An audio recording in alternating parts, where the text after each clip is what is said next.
జర్నలిజానికి విలువ ఇవ్వని బ్రోకరిజంతోనే బ్రతుకుతున్న రాధాకృష్ణ ఈ రోజు ఆడవాళ్ళని మాట్లాడిన మాటలకి రాష్ట్రాల్లో ఉన్న మహిళలందరూ కూడా ఎదురు తిరుగుతున్నామని కూడా ఈ సందర్భంగా తెలియజేస్తున్నాం.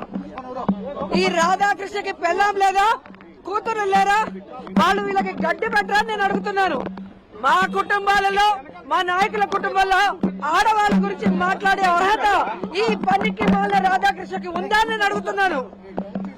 ఒక డొక్కు సైకిల్ మీద వచ్చిన రాధాకృష్ణ ఈ రోజు 1000 కోట్లకి ఎదిగాడు అంటే ఏ విధంగా చంద్రబాబు నాయుడికి బ్రోకర్ గా పనిచేశాడు, ఏ విధంగా ఎన్టీఆర్ ని దించినప్పుడు చంద్రబాబు నాయుడు ఇచ్చిన సూట్ కేసుల్ని మోసాడో అందరూ కూడా గమనించారు. ఇది రోసయ్య గారు కూడా అనేక సందర్భాల్లో చెప్పడం జరిగింది. ప్రతి వారం కొత్త పలుకు అనే పేరుతో కొవ్వెక్కిన పలుకులు రాస్తున్నాడు. ఈ రాధాకృష్ణకి కొవ్వు కరిగిస్తాం, కొవ్వు దించుతామని కూడా ఈ సందర్భంగా హెచ్చరిస్తున్నాం. ఈ రోజు చంద్రబాబు నాయుడు అధికారంలో ఉంటే కుల గజ్జితో, అహంకారంతో చంద్రబాబు నాయుడు వేసే అవినీతి బిస్కెట్ల కోసం నువ్వు వైఎస్ఆర్ కాంగ్రెస్ పార్టీ కుటుంబ సభ్యుల్ని, అలాగే నాయకుల కుటుంబ సభ్యుల్ని ఇష్టం వచ్చినట్టు మాట్లాడుతుంటే చూస్తూ ఊరుకున్నారనుకున్నావా? ఈ రోజు నీ పత్రికల్ని, ఈ రోజు నీ ఫోటోల్ని ఎలా తగలబెట్టామో రాష్ట్రాల్లో ఉన్న మహిళలంతా కూడా నీ కొవ్వుని కరిగించేదానికి అదే విధంగా రెడీగా ఉన్నారని కూడా ఈ సందర్భంగా తెలియజేసుకుంటున్నాను.